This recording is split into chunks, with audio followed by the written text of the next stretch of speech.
race. Is this illegal? Just pretend there's a flag there. In England, it is. All right.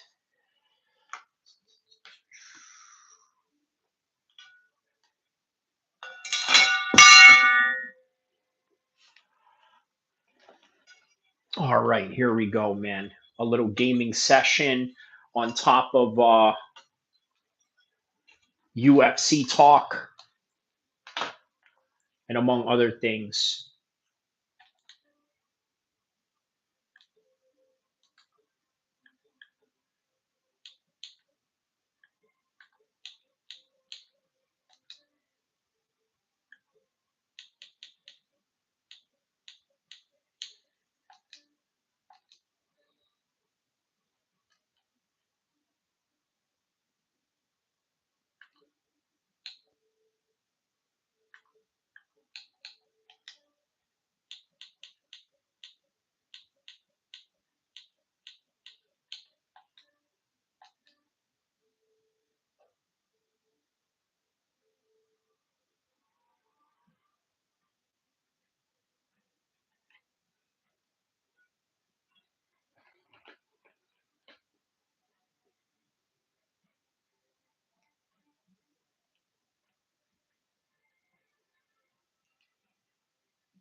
All right, man. So shout out to everybody around the world that is tapped in right now. I wanted to try something a little bit different. Wanted to experiment on the channel a little bit, just doing different stuff. Obviously, we do a lot of MMA talk, boxing talk. Uh, you've seen me play games here a few times. Now I just figured let's try something different, and here we are. By the way, it is also Canelo Fight Week, along with Terrence Crawford as the B side. But after this, rest assured that Terrence Crawford is going to be number one in everyone's eyes.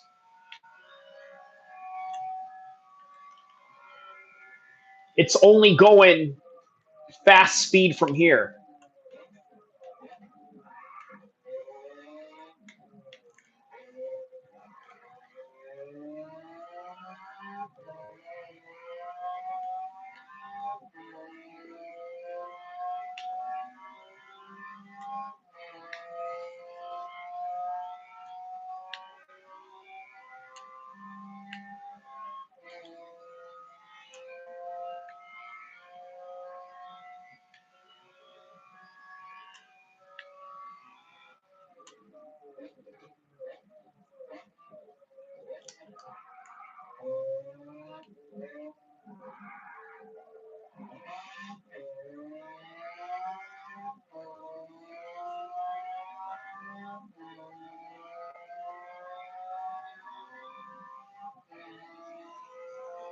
Rip All King says hello. Hello, my man. How are you? How's everything?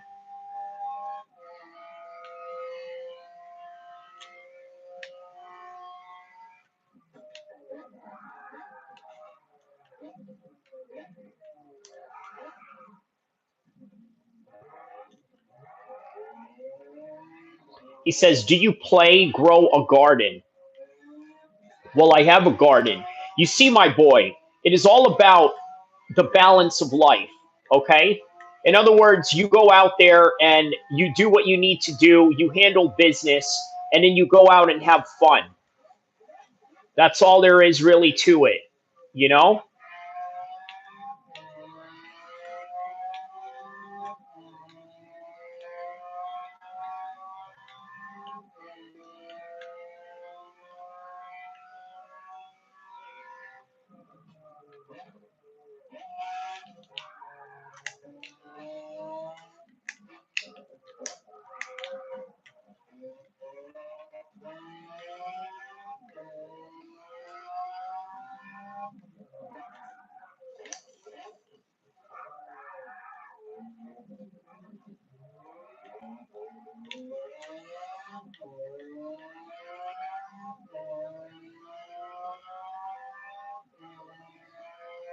You should play Warzone and show us what they taught you in the Navy. No, it's the Marine Corps, but whatever.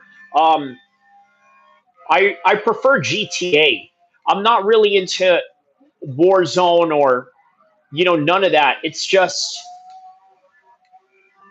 yeah, believe it or not, unrealistic.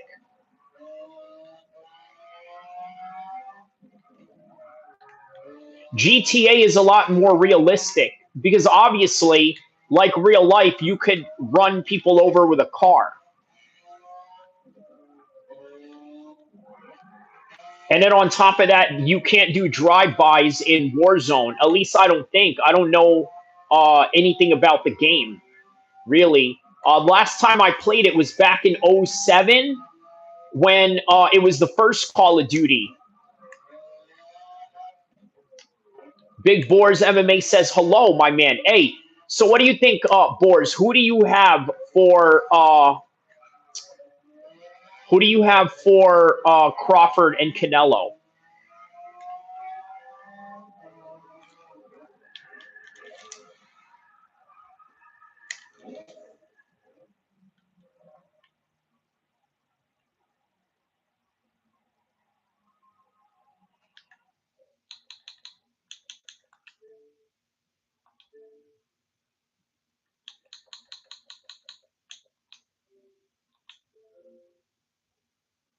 I'm going to have to go with Canelo. Yeah, I could understand why you would go with Canelo, and part of the reason being that you're going to go with Canelo is predicated on the fact that he seems like the sure thing, right? He seems like the bettor's safe bet, the gambler's safe bet, rather. So, as a result of that, I think he's going to yeah, I think that he's going to naturally be the favorite. So, yeah, I think naturally, yeah, he's just going to be the favorite, and that's that. So, but guys, listen, I'm going for Terrence Crawford based on the fact that Terrence Crawford is just what do you call it? Too elusive, and not only too elusive, but also way too dangerous and heavy-handed. On top of being dangerous, and yes, Bohr says that it's a close fight. I agree. Fresh Melon Juice says I was all in on Crawford before he showed up on the Fuel Send podcast with the Nelk Boys. Now he's GAY. Man, I didn't see that yet, man. Okay, so they really are working on the media front right now because it's not even fight week, or no, it is. It is fight week. Come to think of it, it is Sunday. I mean, what am I thinking? I made a live stream about it earlier, but yeah, man. Wow. Fight week. Here we are. Boys, are you excited for this or what, man? Dude, I don't know. I don't know if I don't know if I want to do a live stream on this one or if I just want to chill and watch this. I'm now starting to, have second guesses right now. Obviously, I'm definitely going to do a post show after the fact, but Big Boars MMA says Crawford said Cody Garbrandt is the best boxer in the UFC during his interview with the Nelk Boys. Well, listen, man. Sometimes you got to be down for your homeboys. Okay, there ain't no shame in that. Crawford was doing everything, avoiding fighting Ilya. Oh, was avoid hyping Ilya? Oh, is that what you were trying to say? Avoid hyping Ilya.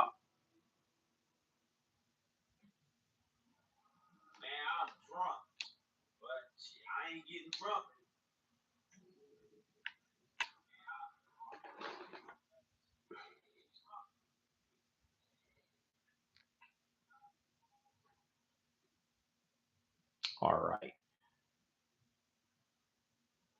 Okay, so Crawford was doing everything hype in Ilya to avoid. Is the fight the same day as Lopez and John Silva? It is, yes. That's going to be the same day. Yeah, it's like absolute overload. You know what I mean? Like whoosh.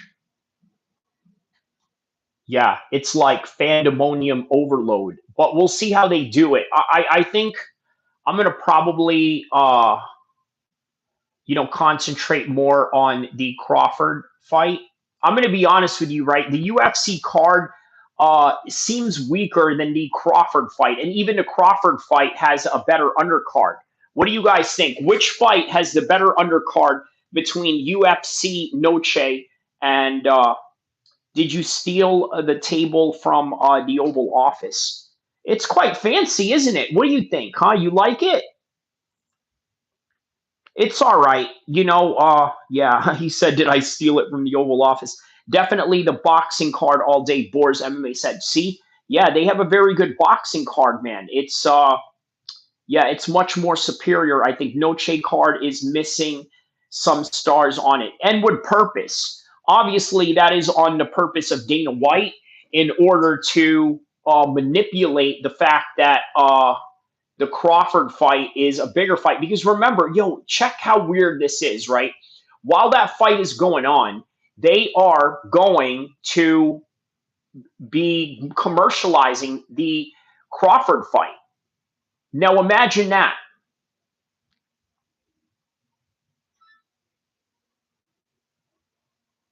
Okay? Just imagine that.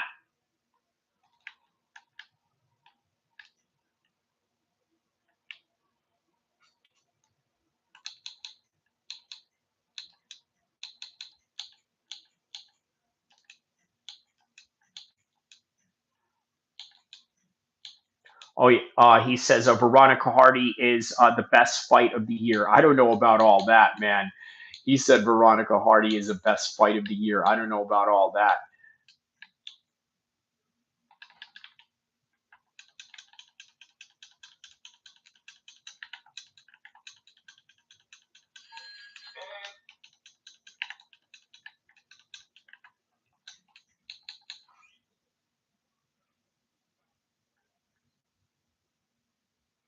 Excluding Pantoja upcoming. I never played height. I never been hyped for the Veronica Hardy fight. Well, it is the first fight, so the one thing that I am intrigued by is, how far will Dan Hardy's coaching take this? That is my biggest question. Above all of that. So watch her old fights. She was crazy. In what way? Like crazy as in, anti-methodical and wild, sort of like similar to Vanderlei or something like that. Uh, yeah, let me know.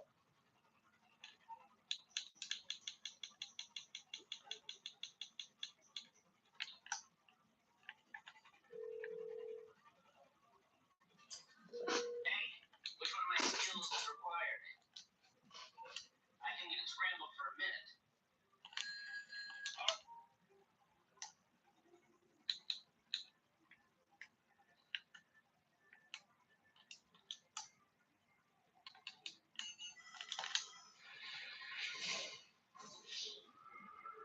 Douche.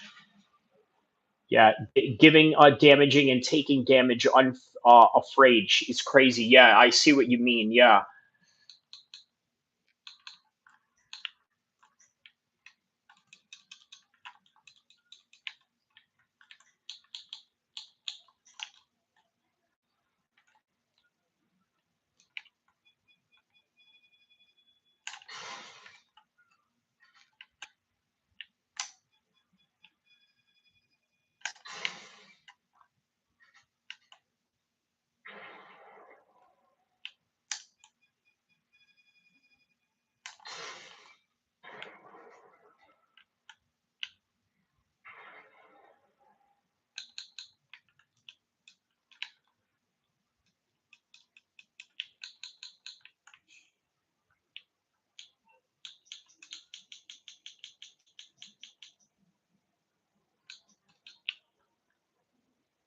The tough finale fight is on UFC's Noche. Okay.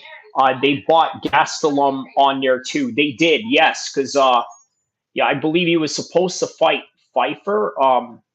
Yeah, but yeah, from what I remember.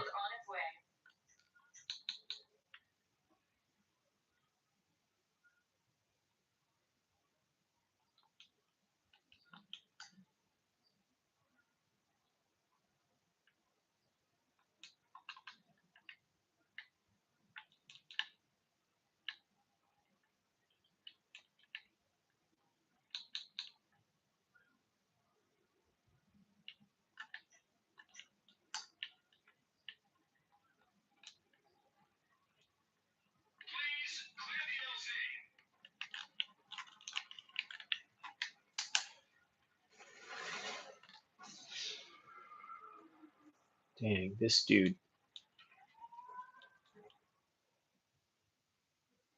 Play a smaller map, more action. Don't be scared, homie. Yeah, this dude is whooping my butt though. Oh my goodness. Yeah, I don't like those those guys that are in the like the flying motorcycle. Uh-uh. I prefer like ground action, but yeah, that was bad. That was brutally bad.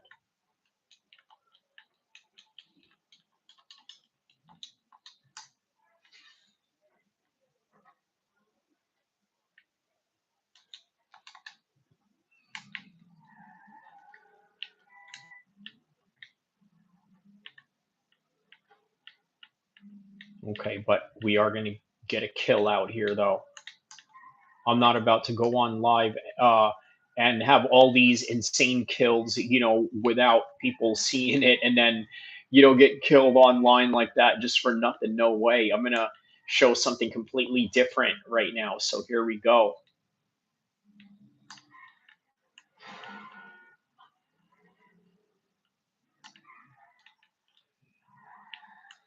Yeah, yeah. Catch him slipping at the airport.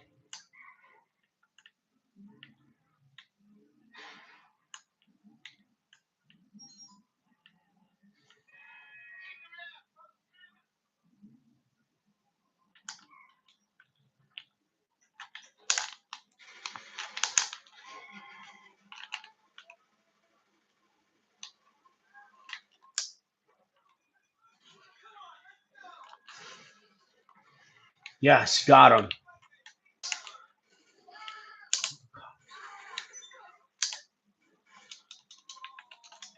Okay, now we out. We out.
No, I'm not gonna do that. Why would I do that into the maze tower? I wish GTA 6 arrived already. Well, this is the best we got right now up until the summertime.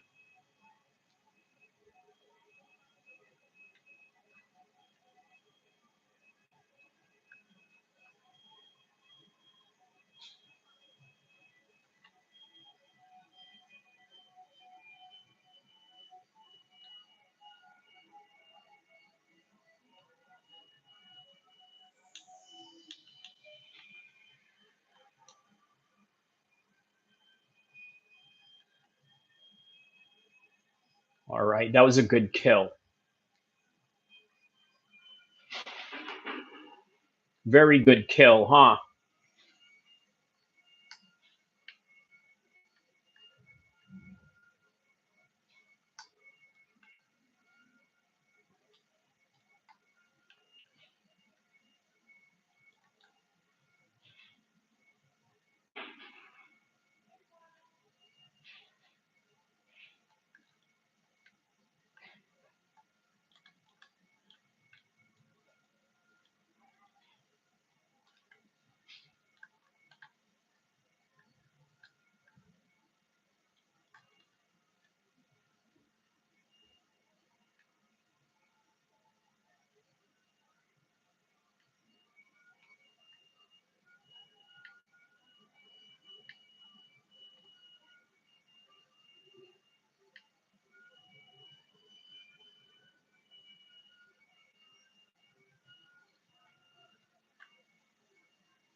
You calling for some wheels?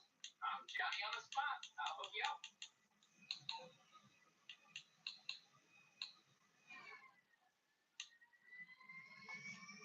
It's on the way.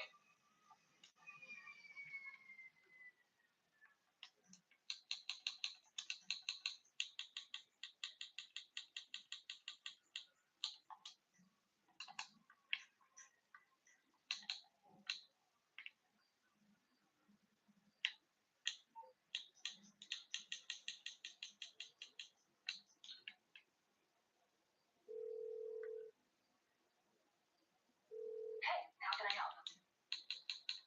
Sure, no problem.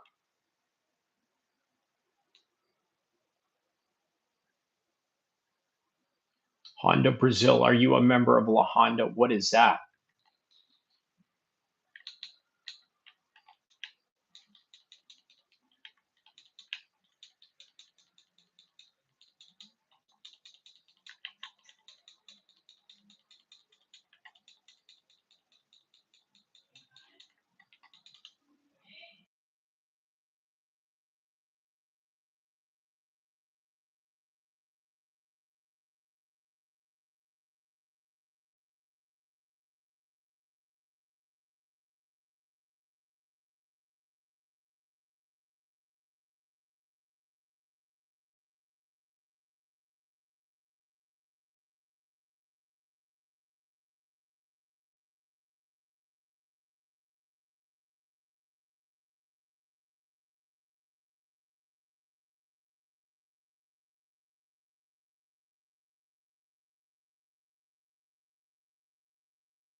La Honda Carnal. Oh, okay, gotcha.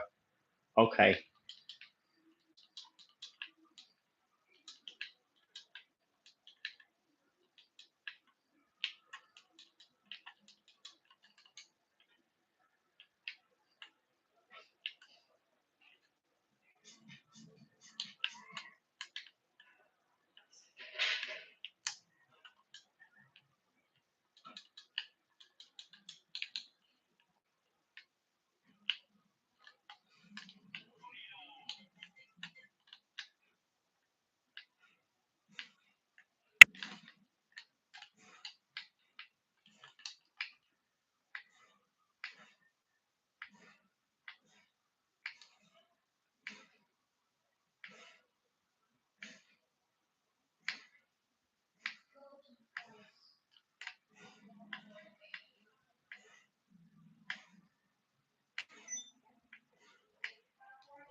Meatball says hi. Hey man, how you doing? Let me know what part of the world you are from, and let me know who you are going for with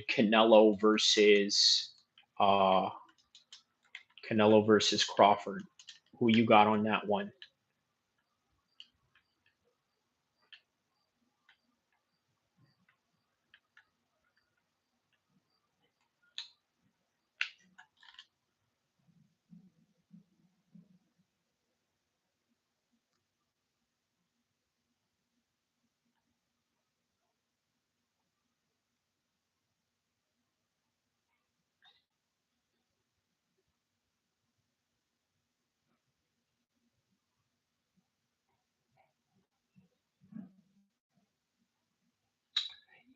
Yeah, man.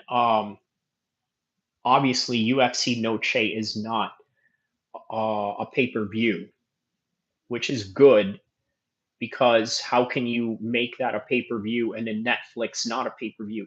But I guarantee you the subscription of Netflix is going to go up for this one. Also, another thing that's going to go up, obviously Netflix. Also, Cyril Gahn. Did you guys know that Cyril Gahn is in a movie? Okay, he's in a movie uh, where he is, what do you call it? where he plays a gangster of some sort, right? An MMA fighter and then a gangster in France, right? So there you have it. Oh, the other thing I was going to talk about right here is yeah. So what about the UK collapse? Is the UK right now collapsing? Let's see what Russell Brand had to say about this. Hello there, you awakening wonders. J.D. Vance has said that the UK is in the throes and grasps of a kind of madness. When a country hates its own flag, hates itself, what's going to happen to it? A country divided against itself cannot prosper. So how can the United Kingdom prosper? There are migrant protests sweeping across the UK, with many people concerned that migrants will abuse their children, disrupt their town, destroy their lives in one of many countless ways. Now, even if, like me, you believe in a compassionate response to refugees and a general attitude, stance, and policy of love to all of God's children, if you also believe in democracy and the people of the UK are anti-migration in the majority, then you have to legislate for controls of the borders. And while Keir Starmer, happy birthday by the way, may be very good at saying I care about migration, we're locking down the borders and getting AIDS tests and all of those things that Keir Starmer's good at. If he's not addressing the concerns of ordinary British people, then he is not fit to lead them. Let me know in the comments and chat what you think the role of a leader is. Some people, notably Home Secretary in the 1970s, Roy Jenkins, believed that it was the function of politicians to lead people, to direct and control their political perspectives, i.e., with the death penalty. If you're against the death penalty, but the majority of the public are pro-death penalty, do you have an obligation to teach people, no, it's wrong to kill. We should not kill. Now, you might be a scriptural scholar and be saying, oh, but there's a difference between kill and murder, and it's legitimate. You're getting yourself all confused. The question I'm really asking is, do you want your political leaders to lead in accordance with your will, or do you want them to lead according to some other will? And if that will is not the will of the populace, then you have to agree it's not democracy. And if it is by some other will, what do you want it to be? I.e., unless it's Christ Jesus at the helm, you're probably going to end up steering towards evil. Let me know what you think about that in the comments and chat. Let's unpack these flag protests and the migrant protests that are sweeping the UK right now and have combined in Epping, Essex, which is pretty near where I'm from. So I'm seriously invested in this story. Let's get into it. Outside the Epping Asylum Hotel, protesters angry at today's court ruling gathered, cheered on by passing drivers. The news that, for now at least, the asylum seekers inside will stay was not. So they're basically protesting of insane asylum seekers staying at a hotel and at the expense of the taxpayers in the way that they are basically framing it. What they wanted to hear. The newsman have done. My job is to make everything boring. This is Britain, so even if we're on the brink of a revolution, we're a bit bored about it. In America, it might be quite exciting, but certainly don't think too much because we want you to remain quite stupid and, if possible, distracted from what's happening. In Britain, we use a different tactic. In Russia, I feel like it would just be, listen, you fucking little this is what's happening. No, Russell Brand. In Russia, Russell Brand, you are mistaken, brother. In Russia, it would be very different. Okay, in Russia, they would come after you and finish. Nets. You not like, we cut off head, we kick it down street. See what I mean? He does the same thing. There it is. Yeah, have Mongol blood in a steel. We want them out. Want them out. And they will get out eventually, they will get out. Because this is going to have repercussions and civil unrest. See that voice? That's what I grew up around, that babysitters, aunts, women around my mum's house. See that, right? Listen here, right? I could live like that. I could live the rest of my life talking in that voice. Listen, son, you want to try your luck, son. Try your luck. I can't help it. I went through stages in my life of hating where I'm from and hating the kind of background I had. But now, Honda Brazil, shout out to you, my man. People. That's real Britain. I suppose because I wasn't very happy when I was a kid. Basically, I wasn't very happy. I didn't feel that good. Did you? Was it difficult being you? It was pretty difficult being me. You can't blame anyone. The parents are just kids themselves, aren't they, really? What do they know? Poor sods. They're trying their best. As the brilliant British poet Philip Larkin said, they fuck you up, your mum and dad. They may not mean to, but they do. They give you all the faults they had, and some extra, just for you. But they, in turn, were fucked up too by fools in old-style hats and coats who half the time were stroppy stern and half at one another's throats. Man, hands-on misery to man. It deepens like a coastal shelf. Get out. Wow, that's deep what Russell Brand is talking about here. He said that we are basically passing down trauma towards each other. He is stealing your Russians. Oh, man, I got distracted right there. Hold up.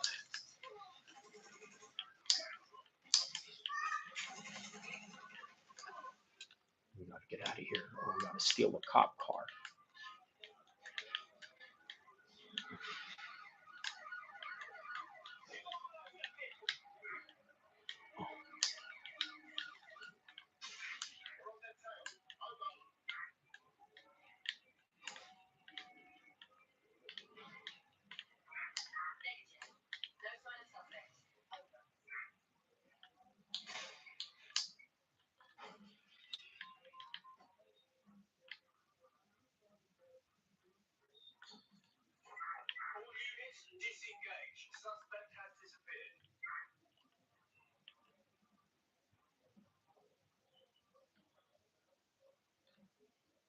As early as you can, and don't have any kids yourself. Philip Larkin died childless, a brilliant man, a great poet, but I would like to say that whilst your parents may inflict injuries and wounds on you, that's part of the role of a parent, and without the one true father... I don't know if I agree with all that. He said that, you know, the role of a parent is to inflict wound upon you. I don't know if that is the right approach, but all right. You know, I mean, that's Russell Brand for you. He believes he's this, you know, high philosopher of all things. But yeah, let's hear the rest of what he has to say here.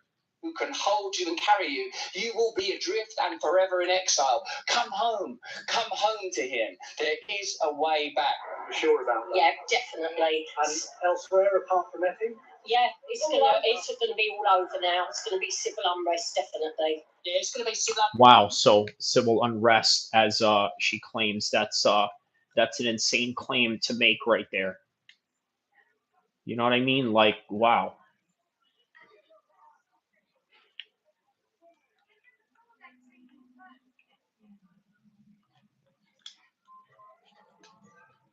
Unrest now, mate. You're going to get civil unrest, isn't it? You're going to walk around now, be civil unrest by the back of them bins. Be civil unrest, definitely.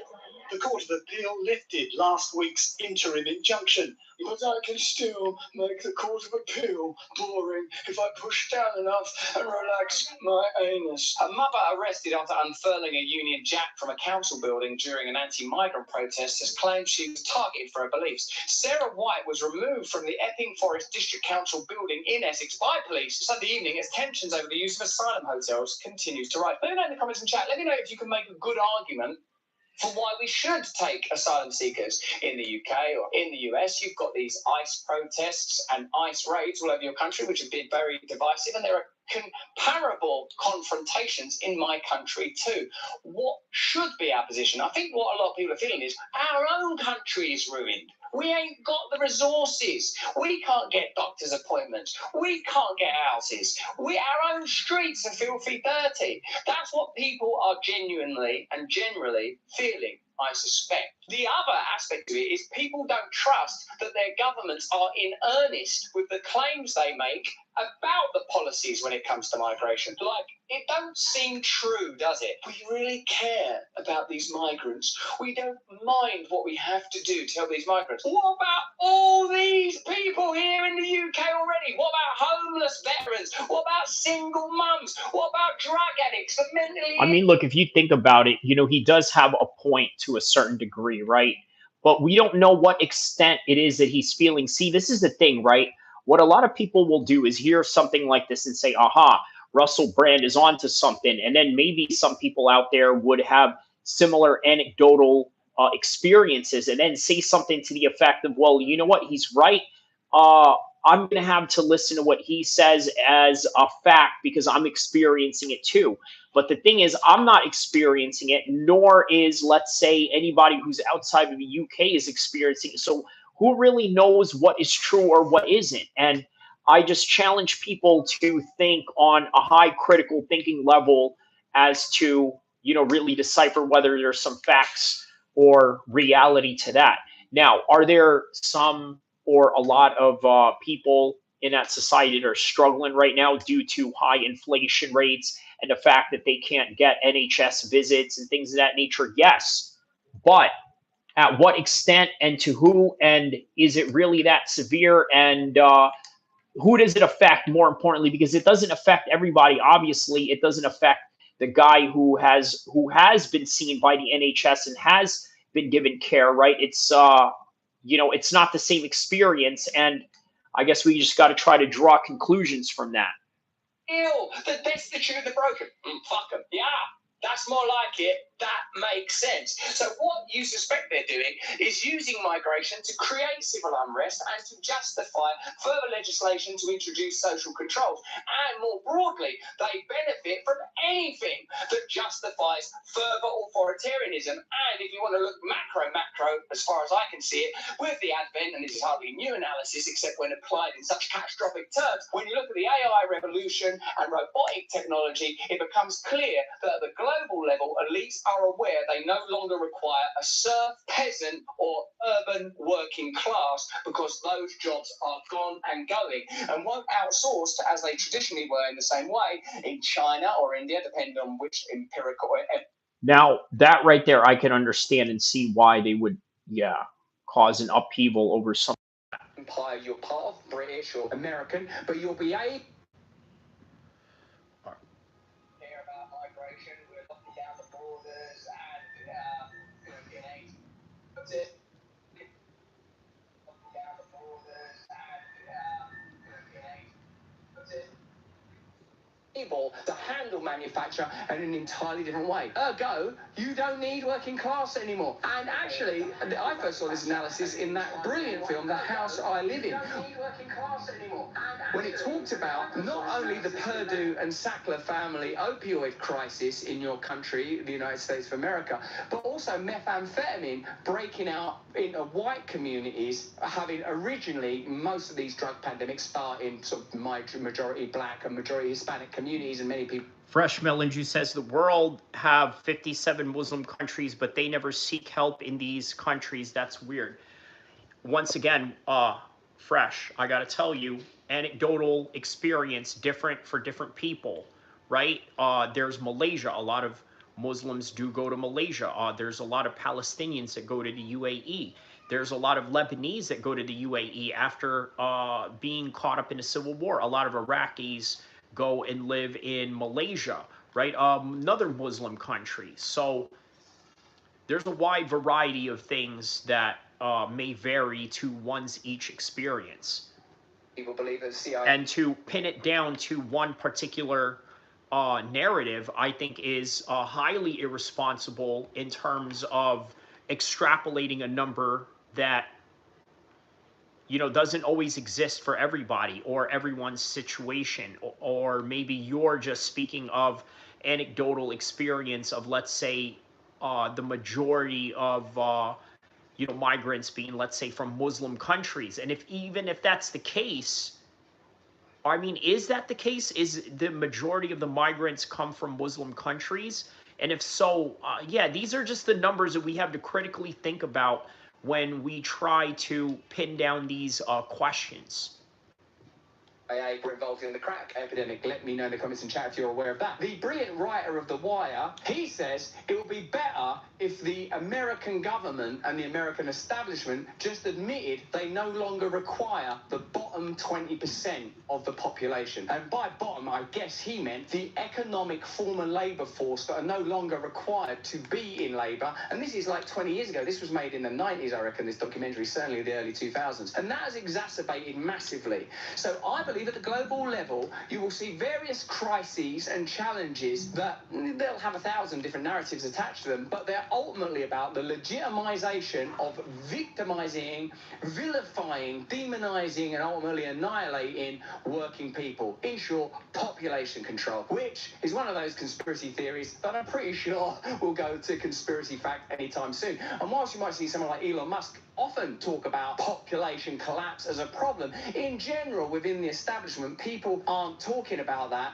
And whilst you might hear people talk about something like universal credit, in general, people aren't addressing the challenge that we face, i.e. technological progress, like technological and industrial progress up to this point, always benefits elites and ultimately denigrates the power of ordinary working people, because elites now have options rather than negotiate with the labour force. What I suggest is we actually radically review the way we look at government and society, and this is what the principle is built around, is localism and local control. Let go of the idea of progress. I've got to have the latest this, the latest that. And you go, how were we happiest? How might we be happier? How might we live differently? Might it be possible that we control our own communities, that we use, I'm not saying let's get rid of technology, no one would say that, that'll be a kind of madness, but deploy technology differently. Use technology to ensure immersive and absolute communication between communities and true democracy when it comes to the allegation of budgets and the instantiation of policy. If the people of Epping go, we want to run Epping ourselves, and never mind give us a budget, stop fucking taxing us. Stop taxing us. We'll have a voluntary taxation system within our borough and within our region, and we will use that taxation how we want. If we want to have migrant hotels, we'll pay for them. If we don't... Fresh said, I would never run to a Muslim. Well, you never know that. But obviously, we all live in a home or in an area or region that we are at. And as a result of that, we hope to never deviate from that unless, of course, it's out of, you know, a great opportunity of some sort. But yeah.